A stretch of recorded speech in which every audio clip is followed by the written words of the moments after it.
একটুর জেলার সম্পাদকও বটে, রাজ্যের পথ হকারদের সম্পাদক সহ আমাদের এখানে ট্রেড ইউনিয়নের নেতারা আমি অনেককেই দেখতে পাচ্ছি। সজলকে দেখলাম,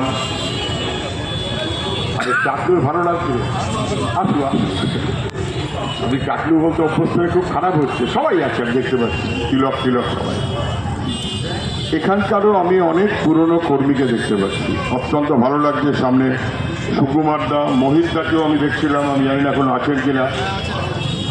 অনেক পুরনো মানুষ উদ্বেগে এসেছেন, মুক্তিদি সহ সবাই, কম বয়সী ছেলেমেয়েরাও আছে। আমি বেশিক্ষণ বলবো না, দুটো কারণে। এক হচ্ছে একটু অস্বস্তি হচ্ছে, মানে আমার তো মাথা ফাটেনি, এটা ঠিক। আমি সেদিন সিটি স্ক্যান করেছিলাম, ইন্টারনাল ড্যামেজ হয়নি, কিন্তু তবু একটা চাপ কোথাও আছে বলে মনে হচ্ছে, আর একটু গলা টলাও গন্ডগোল রয়েছে। আমাদের মূল কথা এখানে যা বলার, আমি শেষ পর্যন্ত থাকবো, 8টা পর্যন্ত, 8:15 পর্যন্ত চলবে। কমরেড রাহুল আছেন, রাহুল বলবেন। ওরা দুজন খুবই ভালো বলেছে, দীপঙ্কর এবং বাবন। গার্গি ফোন ধরছে না, আমি যতটুকু শুনেছি বোধহয় জ্বর হয়েছে, বলছে কিছু একটা, আমি জানি না, দেখছি ওরা দেখে নি। তা না হলে আমি যেটা বলবো, দীপঙ্কর বাবনকে তোরা দেখে নে, আমি বলার পর অল্প অল্প করে এক-আধজন মহিলা, কম মানে যুবতী, কম বয়সী বা ছাত্র যুব এক-আধজন বলা ভালো। এটা সবার ব্যাপার, শুধু হকারদের ব্যাপার না। রামকৃষ্ণ যখন বলছিল, আমার মনে পড়ে যাচ্ছিল, আপনারা অনেকেই জানবেন নরনারায়ণ রায়চৌধুরী, নারায়ণদা, আমরা বলতাম নারায়ণদা, মানে যার মাথায় একটা সময়তে খুপড়ির মতন করে কেটে মাথায় ছেনি বেড়ে, ভাবা যায় না এসব। কি অজস্র কষ্ট একসময় বামপন্থী কর্মীদের করতে হয়েছে, হয়তো আমরা ভুলে গেছি। 72-এর পর মাথায় খোদাই করে লিখে দিয়েছিল সিপিএম। নারায়ণদা আমাদের এখানকার পার্টির নেতাও ছিলেন, ট্রেড ইউনিয়ন নেতা ছিলেন, এবং এটা সবার জেনে রাখাটা ভালো। আমাদের রাজ্যে যখন হকার আন্দোলন শুরু হয়, আমিও একসময় হকার আন্দোলনে যুক্ত ছিলাম, এসএফআই ছেড়ে দেওয়ার পর রাজ্যের সভাপতি ছিলাম। ঠিক আছে, ওগুলো বড় কথা না। কমরেড নেপালদেব ভট্টাচার্যের সম্পাদক, আমি সভাপতি হিসেবে আমরা শুরু করেছিলাম, হয়তো 90-এর শেষের দিকে বাইরে ওটা কিছু হবে। তারও অনেক আগে কমরেড নারায়ণ রায়চৌধুরী, কমরেড সুধীর সরকার, এই সব মিলিয়ে রামকৃষ্ণকে দেখে আমার বিশেষ করে মনে পড়লো, রামকৃষ্ণ তখনও হকারি করতো, চেহারাটা একটু বদলে গেছে। আমি এখানে অনেককে দেখলাম, ছোট ছিল তখন, এখন বয়স হয়ে এসছে। আরে এটা হকারদের ব্যাপারটা মানে এটা নয়, যেটা ওদের ব্যক্তিগত ব্যাপার। তখন জিএম এসছিলেন, এরকম মাঝে মধ্যেই তাল তুলতো, তুলে নেওয়া হবে। এইখানে আমরা জিএমকে দাঁড় করিয়ে কথা বলেছিলাম, আমিও ছিলাম, হয়তো 80-র দশকের শেষাশিটি বলে মনে হচ্ছে, মানে আজ থেকে আরো 30-35 বছর আগের কথা। তখনই আমরা একই কথা বলেছিলাম, আজও একই কথা বলছি। রেলের জমি কারুর পৈতৃক সম্পত্তি না। যাদের পৈতৃক সম্পত্তি ছিল তাদের কাছ থেকে রেল পরিষেবার প্রয়োজনের জন্য দেওয়া হয়েছিল অথবা নেওয়া হয়েছিল 19 শতাব্দীর মাঝামাঝি। সোনারপুরের রেল স্টেশন কিংবা যাদবপুর কিংবা ক্যানিং, এটা আজ থেকে প্রায় 150 বছরের বেশি বয়স হয়ে গেছে। যখন শুরু হয় তখনকার আইন অনুযায়ী এই জমি মানুষের কাছে নেওয়া হলো কেন, আমরা রেলের পরিষেবা দেব। এবং সেই কারণে তখনও পর্যন্ত পরিকল্পনা পরিষ্কার নয়, অনেক বাড়তি জমি নেওয়া হয়েছিল। ভালোই হয়েছে, তাতে তো কোনো অসুবিধা হয়নি। রেল, এবং তখনকার কথা ছিল রেলের চারপাশের সার্কুলেশন। দীপঙ্কর এবং বাবন ভালো করে শুনে রাখো, কথা ছিল রেলের সার্কুলেশন।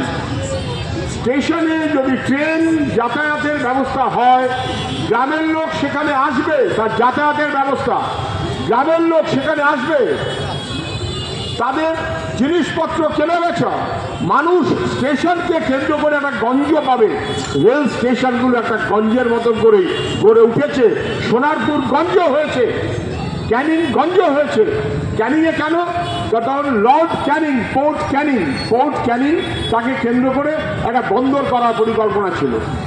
এটা 1853 সালের কথা, তারও আগের কথা হয়তো বা, ইতিহাস ঘাটতে হবে। যাদবপুরের ইতিহাস আমরা বার করছি। কার জমি ছিল? কেন নিল? কি বলা ছিল নাকি ব্যবসা করার জন্য রেল নিচ্ছে? রেলকে যে জমি দেওয়া হয়েছিল কোথাও এটা ছিল না যে ব্যবসা করার জন্য রেলকে জমি দেওয়া হচ্ছে। রেলের সার্কুলেশন, চারপাশের মানুষ আসবে, তাই যাবে কোথায়? এই চারপাশটা কি হয়ে রয়েছে? কেন রেল স্টেশনকে কেন্দ্র করে সেই সার্কুলেশন করেনি? করাটা জরুরি ছিল। আজকে সেসবগুলো অস্বীকার করে দেখবেন রেল স্টেশনের পাশে রিক্সা স্ট্যান্ড, রেল স্টেশনের পাশে তখন ভ্যান ছিল না, পরে ভ্যান স্ট্যান্ড, মানে মানুষ যাতায়াত করবে, বাস গাড়ি ইত্যাদি স্টেশন। শিয়ালদা স্টেশনটাও তাই ছিল। শিয়ালদা স্টেশন যদি কেউ পুরনো জেনে থাকেন, এই যত রেলের ফ্লাইওভার দেখছেন দক্ষিণে, এই সব ফ্লাইওভার বামফ্রন্টের আমলে। বামফ্রন্ট যখন ছিল না তখন শিয়ালদা ফ্লাইওভার ছিল না। পুরনো লোকদের মনে থাকবে, হয়তো কারুর চিন্তা লাগবে, বালিগঞ্জে নেমে আমরা হেঁটে যেতাম ওই গাড়ি ঘোড়ার মধ্য দিয়ে। ফ্লাইওভার ছিল না। বামফ্রন্ট আসার পরে বালিগঞ্জের ফ্লাইওভার,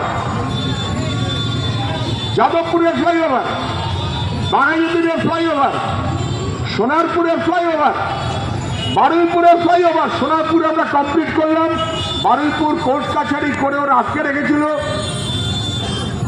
রেলের ওপরের অংশটা হয়ে গেল, দুপাশে রাস্তাটা করা গেল না, ইতিমধ্যে সরকার বদলে গেল। আপনি যা দেখছেন ব্যারাকপুর পর্যন্ত, আপনি যা দেখছেন বারাসত পর্যন্ত, আপনি যা দেখছেন মৌরিগ্রামে গিয়ে ট্রেনটার যাচ্ছে যাতায়াতের জন্য মানুষকে ঘন্টার পর ঘন্টা দাঁড়িয়ে থাকতে হতো আমরা যখন ছোটবেলায় যাতায়াত করতাম। এবার যা যাবতীয় রেলের আপনি দেখতে পাচ্ছেন সবই তো বামফ্রন্টের আমলে ভাই। কেন? সার্কুলেশন কেন? মানুষের যাতায়াত কেন? মানুষের যাতায়াতের মূল মোড রেল, কিন্তু তার সঙ্গে বাকি সাপোর্টিং ব্যবস্থাপনা লাগে। তাহলে শুধু রেল স্টেশনে নেমে লোকে দৌড়তে বাড়ি যেতে পারে না। তখন হাঁটার অভ্যাস ছিল, এখনো সেসব নেই। ফলে রেল স্টেশনকে কেন্দ্র করে একটা গঞ্জ, এবং বলা হয় বামফ্রন্টের আমলে কাজ নেই, অতএব রেলে হকার। তো মোদিজি রেল স্টেশনে চা বিক্রি করতেন কেন? হকার ছিলেন তো। মোদিজি যদি রেলের হকার থেকে থাকে, ভাই সুরেন্দ্র বুঝে রেখো, মুখ্যমন্ত্রী হতে পারো, কিন্তু রেলের হকারদের উপরে আক্রমণ করা মানে মানুষের জীবন জীবিকার উপরে আক্রমণ। কেউ ছেড়ে দেবে না। যারা ক্ষমতার দাপট দেখাচ্ছিল তারা এখন বুঝেছে যে যত ক্ষমতার দাপট দেখিয়েছে আমি পছন্দ করি না, সে তত ডিম খাচ্ছে। আমি পছন্দ করি না। অপরাধ করেছে, আইনের বিচার হবে। অপরাধ করে আমরা লোক ধরে টেনে মারামারি করবো, এটা কাজ নয়, ওটা ভুল। বরং ওটা না করে সরকারের উচিত আইনি ব্যবস্থা নেওয়া। অভিষেক ব্যানার্জির জেলে থাকার কথা, অত বড় বাড়িটা করলো কোথা থেকে? অত ব্যবস্থাপনা করলো কোথা থেকে? অত দাপট কি করে হলো? অত তাবু কি করে চললো? হেলিকপ্টারে ঘুরলো কার পয়সায়? বাপের পয়সায় না, আবার আপনার ট্যাক্সের টাকা সেটা দিয়ে লুট করে এরা বড় হয়েছে। এদের আইনি বিচার হতে হবে, জেলে যেতে হবে। দাপট দুদিন দেখানো যায়, যে যত দাপট দেখাবে তাকে তত মানুষের ঘৃণার মুখে আজকে হোক কালকে হোক পড়তে হবে। আমি হাত জড়ো করে অনুরোধ করব সমস্ত মানুষকে, বিশেষ করে বামপন্থী মানুষকে, কোনোদিন কখনো চোখ রাঙিয়ে কথা বলবেন না। কোনোদিন কখনো গরিব মানুষের ওপরে মেজাজ করে কথা বলবেন না। যদি নিজের কোনো ত্রুটি থাকে অথবা কারুর যদি কোনো ত্রুটি হয় বলে মনে হয়, বসুন, আলাপ আলোচনা করুন। আমরা সবাই মানুষ, কেউ রাজার কেউ প্রজা তা না, আমরা সবাই নাগরিক। মমতা ব্যানার্জির বাহিনী আমাদেরকে প্রজা বানিয়ে দিয়েছিল। এই চোখ 500 টাকা দিয়েছি আবার কথা বলছে, মানে যেন আমার বাপের টাকা, কারুর বাপের টাকা না। মানুষ নাগরিক, এই মনোভাবে আমাদের সবাইকে চলবার জন্য আমি আবেদন জানাই। অটো শ্রমিকরা কাজ করে, হ্যাঁ আমি জানি অটো শ্রমিকদের উপরে কারো রাত থাকতে পারে, কিন্তু ওরা কষ্টও করে, ওদেরও বুঝতে হবে, ওদের ইউনিয়নকেও বুঝতে হবে যে মানুষকে সেবা দেওয়াটা ওদের কাজ, মানুষকেও বুঝতে হবে। প্রতিবাসস্থ দোকান থাকে, আজকে কম জ্বালায় দোকান করে প্রতিবাসস্থ, এই গরমের মধ্যে কষ্ট মষ্ট করে একটা তলায় বসে পড়লো, সারাদিনে 300 টাকা ইনকাম কেন করে? ওর বাড়িতে ওর সন্তান আছে, ওর সন্তানটাও আপনার সন্তানের মতন কলেজে পড়াশুনো করে, ওর বাড়িতে ওর স্ত্রী আছে, তারও চিকিৎসা তার ব্যবস্থা করতে লাগে। এটা রাষ্ট্রের দায়িত্ব, রাষ্ট্র তার মানুষকে রক্ষা করবে। তাহলে রাষ্ট্রের কাজটা কি? পেটানো, বুলডোজার লাগানো, অসভ্যতা করা? না না। সেদিন যখন যাদবপুর স্টেশনে আমরা যখন আছি, ওরা দুজনেই ছিল, দীপঙ্কর, মামুন সহ আরো অনেকে ছিল, কয়েক হাজার। আমি যখন গেছি আমি কি বুঝিনি যে চারদিকে পুলিশ ঘিরে ফেলেছে? অন্তত 1000-5 পুলিশ, তার সঙ্গে কেন্দ্রীয় বাহিনী, খুশফুস করবি না, তার সঙ্গে কেন্দ্রীয় বাহিনী 1000-5, তার সঙ্গে বুলডোজার। আমি অথবা আমরা বুঝেছিলাম যে আমরা ঘেরাটোপে পড়ে গেছি, চারদিক ঘিরে ফেলেছে পেটাবার জন্য, পালাবার জন্য বামপন্থীরা জন্মায়নি। আমরা পিছনের দিকে চলে আসতে চাইনি। হোক লড়াই, মানুষ বুঝবে। যারা নাকি শূন্য মানুষের সঙ্গে লড়াইতে তারা থাকে, মানুষ বুঝবে। যারা নাকি 80 বিরোধী তারা ঘরের মধ্যে লুকিয়ে পড়েছে ডিমের ভয়ে। আর যারা এখন সরকার একটু বেড়ে গেছে তারা আগের দিন ভোটে যা বলেছিল ভোটের আগে এখন ঠিক উল্টো কথাগুলো বলছে। কারোর পৈতৃক সম্পত্তি না। আমি শুধু মনে করিয়ে দেব, শুভেন্দুবাবু কেন করছেন এসব? গতকাল অর্ডার হয়েছে, সরকার অর্ডার করেছে। কি অর্ডার? গতকাল না, পরশু। কি অর্ডার? স্মার্ট মিটার লাগানো হবে। স্মার্ট মিটার হলে কোনো আপত্তি ছিল না। Dynamic smart meter. Dynamic smart meter মানে কি? ডাইনামিক ট্রেনের টিকিট মানে কি? আপনি আর আপনার পাশে আর এক প্যাসেঞ্জার বসে আছে, দুজনে এখান থেকে দিল্লি যাবেন। আপনি দিল্লি যাবেন, আপনার টিকিটের ভাড়া 800 টাকা, আর আপনার পাশে যে বসে আছে তার ভাড়া 700 হতে পারে, তার ভাড়া 1400 হতে পারে। কখন কেটেছে তার উপর নির্ভর করবে। এটা কোনো জাস্টিফিকেশন হয়? হবার কথা। রেল কি শুধু ব্যবসার জন্য? মানুষরা প্রয়োজনে যায়, চিকিৎসার জন্য যায়। আজকে ঠিক হয়েছে, পরশু ডাক্তারের অ্যাপয়েন্টমেন্ট পাওয়া গেছে, আমি যাব। যেহেতু আমি শেষ মুহূর্তে টিকিট কাটছি, একটু চাপ বেশি পড়েছে, অত দাম ডাবল। এই ডাইনামিক স্মার্ট মিটার মানে লোকের যখন বিদ্যুৎ দরকার হয় বেশি, তখন বিদ্যুতের চাহিদা বেশি, তখন বিদ্যুতের দাম বেশি। মানে যখন আপনার দরকার নেই তখন বিদ্যুতের দাম যা, আপনার যখন দরকার, যখন আপনি ফ্যানটা চালাবেন তখন বিদ্যুতের দাম বেশি। মানে বুঝতে পারছেন লুকিয়ে চুরিয়ে কিভাবে আমাদের পকেট থেকে টাকাটাকে লুট করে নেবার ব্যবস্থা? Dynamic smart meter. আমরা আপত্তি সেই কারণেই করছি। এবং তারপর যেহেতু এখন অর্ডার দিয়েছে, যারা যারা সরকারের কাজ করে, চাকরি বাকরি ইত্যাদি, তাদের উপরে অর্ডার দেওয়া হচ্ছে, তারা কেউ আপত্তি করতে পারবে না, তাদের বাড়িতে স্মার্ট মিটার লাগানো হবে। বেআইনি। আমরা কোর্টে যাব, শুনে রাখো, আমরা কোর্টে যাব। এটা বেআইনি, এটা হতে পারে না। আমি সরকারের কাজ করি বলে আমি কেনা গোলাম না। আমি বাড়িতে বিদ্যুৎ নেব কিনা তুমি ঠিক করে দিতে পারো না। আমি বাড়িতে একটা ফোন ব্যবহার করবো কিনা তুমি ঠিক করতে পারো না। আমি বাড়িতে কোনটা কিনবো, কিভাবে কিনবো তুমি ঠিক করে দিতে পারো না। আমি প্রজা, তুমি রাজা তা না। রাজার সরকারে মানুষ কেউ প্রজা না। আমরা কোর্টে যাব। কিন্তু আমি বলছি, শুভেন্দু অধিকারীর ভিডিও সবাই দেখেছিলাম, আমি একটু আগে দেখছিলাম। আস্তে আস্তে সরকার স্মার্ট মিটার করতে চাইছে। সরকার কি ফকির হয়ে গেছে? স্মার্ট মিটার করে গরিব মানুষকে লুট করতে চাইছে। আমি জানি না, যদি পারা যায় পরে শুনিয়ে দেবে, না হলে আপনারা যে শুনে নেবেন। তাহলে ভাই, ভোটের আগে তুমি বললে স্মার্ট মিটার দেওয়া যাবে না, আর তুমি ভোটের পরে উল্টে গেলে কেন? উল্টে গেলে কেন? তুমি ভোটের আগে কি বললে? শুনুন, বিজেপি সরকার নিয়ে আসুন, পরের মাসের 1 তারিখ থেকে রান্নার গ্যাসের দাম 450 টাকা হবে। আপনারা কেউ শুনেছেন? হ্যাঁ অথবা না? পরের মাসের পয়লা মানে 1 জুন 450 টাকার গ্যাস না হয়ে বরঞ্চ প্রত্যেক মাসে গ্যাসের দামটা বাড়ছে। মিথ্যাচার। ভোটের আগে এক, ভোটের পরে উল্টো কথা। কি বললে? আমাদের ভোট দিন, জিতিয়ে দিন। আমি মানুষকে বলবো, মানুষকে ঠকাবার জন্যই ওরা রাজনীতি করে ভাই। ওরা বামপন্থী না, ডানপন্থী। ওরা মানুষকে ঠকাতে চায়, ঠকাবার জন্য রাজনীতি করে। এটা বামপন্থীরা না যে ভোটে জিতে বললো সরকারের ক্ষমতা কমাবো, পঞ্চায়েত আর মিউনিসিপ্যালিটি 5 বছর পর পর ভোট করবো, আমরা জিতলেও ভোট হবে, আমরা হারলেও ভোট হবে। মানুষ তার মতন করে কখনো আমাদের হারিয়েছে, আমরা মেনে নিয়েছি, আমরা মেনে নিয়েছি। বললেন আমায় জেতান। দিল্লিতে পেট্রোলের আর ডিজেলের যা দাম, পশ্চিমবাংলায় পেট্রোল আর ডিজেলের দামটা আমি কমিয়ে আনবো, শেষ বন্ধ করে দেবো। আজকে খোঁজবিন, দিল্লিতে পেট্রোলের দাম 102 টাকা, কলকাতায় পেট্রোলের দাম 113 টাকা। এত মিথ্যা কেন? ভোটের আগে একরকম আর ভোটের পরে একরকম। হঠাৎ এত কথা হচ্ছে। কালকে কি বলেছেন? আগে বলেছিলেন কোনো উচ্ছেদ চলবে না, শুধু হকার না, কোনো উচ্ছেদ করা যাবে না। আমি বলছি হকার মানে কিন্তু রেলের হকার না। হকার মানে রেলের রাস্তার অধিকার মান ভাবনা যা, তাদের গরিব লোকের ওপরে যুদ্ধ।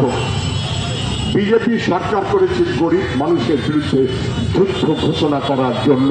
আর আমাদেরও বলতে হবে, তোমরা আছো হতে পারে 207 জন এমএলএ, আমরা আছি লাখো লাখো, দল মত নির্বিশেষে গরিব মানুষ ঐক্যবদ্ধভাবে আমাদের রুখতে হবে আমাদের বাঁচার লড়াই, আমাদের জীবন জীবিকার লড়াই। তখন বললে কোনো উচ্ছেদ হবে না। যদি কেউ উচ্ছেদ করতে চায়, পাড়া ক্লাব সবাইকে ডাকুন, মন্ডল কমিটির লোকদের বলুন। আর যদি বুলডোজার চায় আমায় বলবেন, আমি 2 দিনের নোটিশে গিয়ে বুলডোজার আটকাবো। বলেছিলেন হ্যাঁ কি না? শুনেছেন? যারা আছে হ্যাঁ অথবা না। এখন কি বলছেন? আমি নিশ্চয়ই বলবো না যে ভাই, যাদবপুরে বুলডোজারের সামনে যখন আমরা দাঁড়িয়েছি, তখন তুমি দিল্লিতে ভূপেন্দ্র যাদবের ঘরে বসে তৃণমূল যারা জিতেছে, বিজেপিকে হারিয়ে তৃণমূল যারা জিতেছে, তাদের তুমি বিজেপিতে নিয়ে আসার ব্যবস্থা করছো। বুলডোজারের সামনে দাঁড়াবার সাহস তুমি দেখাওনি। তুমি যা বলেছো উল্টো কাজ করছো। কালকে কি বলেছে মিটিংয়ে?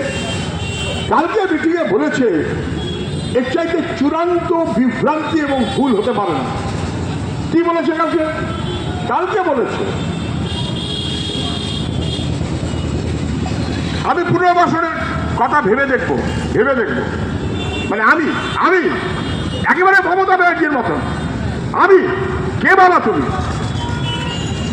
কে বাবা তুমি? আপনি জানি না শুভেন্দু অধিকারীর সাহায্যে মমতা কি কি করেছে, আর মমতার সাহায্যে শুভেন্দু কি কি করেছে? আপনি জানি না? ভোটের জন্য যে যার মতন একই দল থেকে আরএসএস, তার থেকে ডাইরেক্টলি বিজেপি, ইনডাইরেক্টলি তৃণমূল। এতদিন ধরে তৃণমূলের রাজত্ব চালিয়েছ, এখন তৃণমূল বাজারে ধরা পড়ে গেছে, অর্থাৎ বিজেপির রাজত্ব। আমার বাঁ অথবা আমার ডানাত আরএসএস এর কাজটা এক। ফলে যা তৃণমূল বলছিল প্রায় একই রকমের কথা বিজেপির মুখে শুনতে পাচ্ছেন। আমি বিজেপিকে সমালোচনা করতে এখন বেশি চাইবো না, সবাই জিতেছে, লোকে বুঝবে। কিন্তু আমি শুধু বলছি, কি বললো কালকে বললো আমি পুনর্বাসনের কথা ভেবে দেখবো, কিন্তু আগে সরে যেতে হবে। মানে আগে আমি তোমার মৃত্যুদণ্ড দিয়ে দেব, তারপরে বিচার করব। এ কখনো হতে পারে না। আগে মৃত্যুদণ্ড, পরে বিচার না। আগে বিচার, তারপরে শাস্তি। আমাদের কথা অত্যন্ত স্পষ্ট, অত্যন্ত স্পষ্ট। রেলের লাইনেই হোক আর রাস্তাতেই হোক, কোনোদিন কখনো বামফ্রন্ট, কোনোদিন কখনো বামফ্রন্ট মিথ্যে বলা হচ্ছে। আরএসএস এর পত্রিকায় প্রচার করা হয়েছে। কোনোদিন কখনো বামফ্রন্ট গায়ের জোরে বুলডোজার দিয়ে তুলে রাস্তায় ফেলে দিয়ে আসেনি। আই রিপিট, কোনোদিন কখনো বামফ্রন্টের সরকার গায়ের জোরে পুনর্বাসনের ব্যবস্থা না করে, আলাপ আলোচনা না করে গায়ের জোর ফলায়নি। অপারেশন সানশাইন বলে, তার আগে 3 মাস আলাপ আলোচনা হয়েছে কর্পোরেশনে, সবার সঙ্গে আলোচনা হয়েছে। আলোচনা করে এই সিদ্ধান্ত হয়েছে, যেটা পরেও বলছিল আইনটা সেই মোতাবেক দিল্লিতে হয়েছে। হ্যাঁ ঠিক আছে, আমরা তখন পার্লামেন্টে ছিলাম, আমিও পার্লামেন্টে ছিলাম। যাতে এইখানে গ্যাঞ্জাম, এখানে এই 50 মিটার ছেড়ে আপনারা বসুন। এইখানে একটু বেশি জ্যাম হয়ে গেছে, এই জায়গাটা ছেড়ে একটু ওদিক করে বসুন, একটু সেদিক করে বসুন, যাতে মানুষের কোনো অসুবিধা না হয়। এবং তারপর শুনে রাখুন, যদি এখনো যান বাঘাযতীন বোর্ড থেকে আপনি বাঘাযতীন স্টেশনের দিকে আসবেন, দেখবেন ঠিক মাঝ রাস্তায় ডান দিকে বাঘাযতীন, ওটা কি মিউনিসিপ্যাল মার্কেট বোধহয় নাম ওটার নাকি, বাঘাযতীন মিউনিসিপ্যাল মার্কেট, 3 তলা 4 তলা বাড়ি। যাদেরকে ওই ঠিক মোড়ের মাথায় ছিল, অন্য জায়গা পায়নি বা পেতে চায়নি, বা যারা সে অনুযায়ী বলেছে, তাদেরকে ওখানে বিনা পয়সায় তাদেরকে ওখানে পুনর্বাসন দেওয়া হয়েছে এবং তাদের ব্যবসাটা বেড়েছে ছাড়া কমে। আইরিশ হাসপাতালের পাশেও একটা একই রকম ঠিক। আপনি এই রুবি হাসপাতাল থেকে বালিগঞ্জ যাবেন, যাবার পথে ধরা যাক 300-400 মিটার গেলে বাঁদিকে কসবা হকার্স কর্নার সম্ভবত নাম, বা কসবা হকার্স মার্কেট কিছু একটা নাম, বাঁদিকে আমি গেছি। এই দুটো জায়গাতে আমি গেছি বলে বলছি, আমি সব জায়গাতে যাইনি, আমার পক্ষে সব জায়গায় যাওয়া সম্ভব না, আপনি দেখবেন। তাহলে বামফ্রন্ট যখন মানুষের প্রয়োজনের কথা বিবেচনা করে আবার হকারদের জীবিকা এই দুটোকে রক্ষা করতে হবে, তার মতন করে সরকার এবং কর্পোরেশন নিজে পয়সা খরচ করে মানুষের জন্য বিকল্প ব্যবস্থা করেছে। তারপর বলা হয়েছে, আমাদের খেয়াল আছে কিনা আমি জানি না, ওটা তো গেল দোকান, আপনি দোকান ছেড়ে দিন। লেক গার্ডেন্সে গোবিন্দপুর বস্তি বলা হতো, এই আমাদের দক্ষিণের লোক বেশি, জয়নগর, কুলতলি, মথুরাপুর এইসব লোক বেশি। মানে ঢাকুরিয়া থেকে ওই বালিগঞ্জের পর ওই টালিগঞ্জের রাস্তাটা গেল, ওই রাস্তাটাতে 2-3টে স্টেশন পরে, রাস্তার মানে রেল লাইনের পাশে গরিব লোক। লেক গার্ডেন্সই বলে, আমি কোন সময় ভুল করে টালিগঞ্জ বলি, আসলে লেক গার্ডেন্স, গোবিন্দপুর বস্তি। এবং সেখানে একটা কুজির মতন করে কোনো রকমে একটা ঘরের মধ্যে খাটের তলায় একটা কিছু মানুষ বাস করছে, খাটের ওপরে কিছু মানুষ বাস করছে। আমি 1-2 দিন গিয়েছিলাম নানান কারণে, রাহুল আরেকবার গেছে। আমাদের কুলতলির লোকেরা অনেক ওখানে থাকতো, গরিব লোক, খাওয়া যেত না, লোকের বাড়িতে কাজ করে। দেবাশিস তো ঠিক বলছিল, শহর আছে, ভেবে দেখুন তো, একটা শহর আছে, সব 10 তলা বাড়ি, সবাই বিশাল পয়সার লোক, সেখানে নাপিত নেই, বন মানুষ হয়ে যাবে তো মানুষগুলো। আরে শহর আছে, ধোপা নেই, আরে শহর আছে, আপনার গাড়ি আছে, আপনি গাড়ি চালান না, ড্রাইভার নেই, ড্রাইভার যাবে চম্পাহাটি থেকে রোজ, আপনি আছেন, বেরিয়েছেন, রাস্তাটা জল পিপাসা পেয়েছে, আপনি দোকান পাবেন না, দাঁড়ান, লিফট আসুক, বড় একটা মল আছে, ওই 7 তলায় গেলে জল পাবেন। এ হয়, কখনো হয়? গোটা দুনিয়াতে কোথাও এটা নেই। আমেরিকা, নিউ ইয়র্ক, তার পাশে ব্রুকল্যান্ড আছে, যেমন নিউ ইয়র্ক বড় তেমন ব্রুকল্যান্ডটাও বড়। এটাই দুনিয়ার সর্বত্র বিজ্ঞান। বড়, মাঝারি এবং গরিব 3টে অংশ থাকবে। গরিব অংশকে বাদ দিয়ে বড় লোকের অংশ চলতে পারে না। যত বড় 13 তলার বাড়ি হোক, তার খাওয়া নির্ভর করবে চাষের ওপর, তার ঘর নির্ভর করবে ঘরামির কাজের ওপর, তার বাজার ঘাট নির্ভর করবে লোকের বাড়িতে কাজ করতে হবে, সেই লোককে বাদ দিয়ে আপনি করতে পারেন না। আপনারা শহর করবেন, গরিব লোক থাকবে না, হকার থাকবে না, তার পেটের খিদে থাকবে না। শুনে রাখুন, যখন বামফ্রন্ট জন্মায়নি, যখন আমি সুজন চক্রবর্তী জন্মাইনি, যখন এখানে যারা আছেন তারাও জন্মাননি, আমাদের ছোটবেলায় মনে আছে, এখন আর দেখতে পারেন না বোধহয়, লেলে বাবু 6 আনা দোকান ছিল হকারের, মনে আছে আমাদের? হ্যাঁ অথবা না?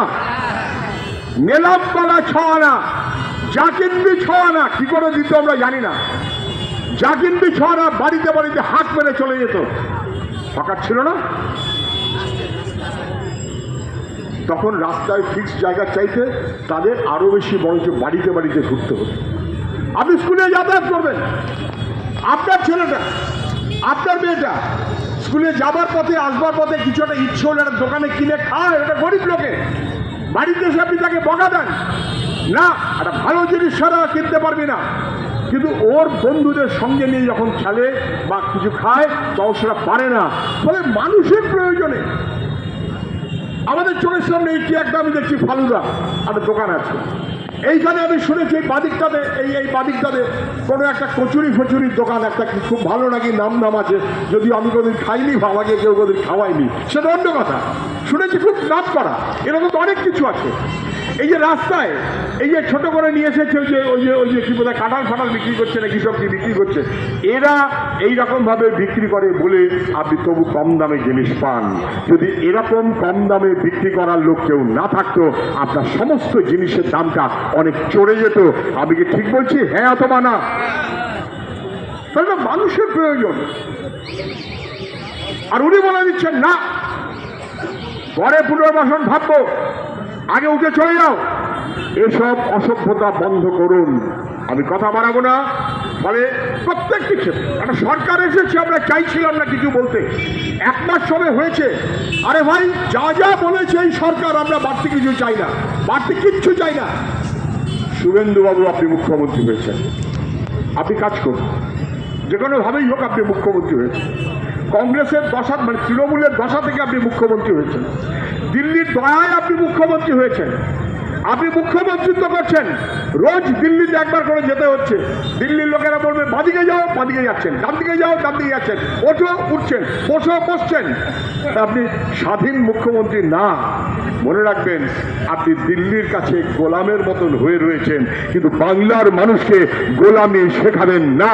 বাংলার মানুষ কোনোদিন গোলামি মানেনি, জমিদারের দাপট বাংলার মানুষ মানেনি, ব্রিটিশের দাপট বাংলার মানুষ মানেনি। আর এখনকার সময় গরিব ছেলে মেয়ে তার বাড়ি, বরং রামকৃষ্ণরা, আমি যতটুকু মনে পড়ছি, আমি জানি না এখন আর হয় কিনা, আমি তখন একবার দুবার এসেছি, রামকৃষ্ণরা হকার ইউনিয়নের পক্ষ থেকে হকার পরিবারের ছেলে মেয়ে মাধ্যমিকে ভালো রেজাল্ট করলে তাকে ডেকে সম্বর্ধনা দিয়েছে। আমিও সেই সম্বর্ধনায় হাজির থেকেছি। ওরা গরিব হতে পারে, ওরাও মানুষ, ওরা গরিব হতে পারে, ওদেরও পেট আছে। ফলে লাথি মারবেন না, আদানি আর আম্বানির দাসত্ব করবেন, আদানি আর আম্বানিকে ব্যবসা করে দেবেন, আর গরিব মানুষের পেটে লাথি মারবেন, তা হবে না। আমাদের সহজ কথাটা কি? আমাদের সহজ কথা হচ্ছে এই, রেলের জমি আছে, আপনি কি সেখানে রেল লাইন বাড়াবেন? তার জন্য কি ওখান থেকে হঠাৎ সরে যেতে হবে? মেনে নেওয়া উচিত, কোনো আপত্তি নেই। আপনার স্টেশন আছে, প্ল্যাটফর্ম আপনি বাড়াতে হবে, তার জন্য যারা ওখানে আছে তাদের সরাতে হবে, মেনে নেওয়া উচিত। আপনার স্টেশনে একটু লোক বেশি হয়ে গেছে, এক জায়গাতে সব গেজিয়ে গেছে, না ওটা হবে না, একটু ছাড়িয়ে দিতে হবে, মেনে নেওয়া উচিত। কেউ আপত্তি করছে না, কোনোদিন কেউ আপত্তি করেনি। কিন্তু আপনি রেলের জমিটা নিয়েছিলেন রেলের সার্ভিস দেওয়ার জন্য, মানুষ আপনাকে সেই জমি দিয়েছিল, মানুষ ব্রিটিশ রেলকে সেই জমি দিয়েছিল। ব্রিটিশ রেলের জায়গায় এখন ভারতীয় রেল, জমিটা মানুষ দিয়েছিল মানুষের প্রয়োজনে। এই সমস্ত কথাগুলো ভেবে সেটা না করে আপনি যদি এমন করে করেন, স্টেশনের পাশে যে জমি আছে ওটা আমার বাপকেলে সম্পত্তি, ওটা আমি রেসের খেলায় খেলবো বলে আমি বেচে দেব, আমি রেল ওখানে আদানিকে বিক্রি করব, আম্বানিকে বিক্রি করব, আমরা মানছি না। আদানি আম্বানিকে যদি আপনি বিক্রি করেন, তাহলে তার চাইতে গরিব লোকগুলোকে প্রয়োজনে আপনি লিজ দিন, প্রয়োজনে তাদের কাছ থেকে আপনি ভাড়া নিন, প্রয়োজনে তাদের জন্য জায়গাটাকে নির্দিষ্ট করে দিন, 6 ফুট বাই 6 ফুট আপনি নির্দিষ্ট হয় বলে দিন, কোনো আপত্তি নেই।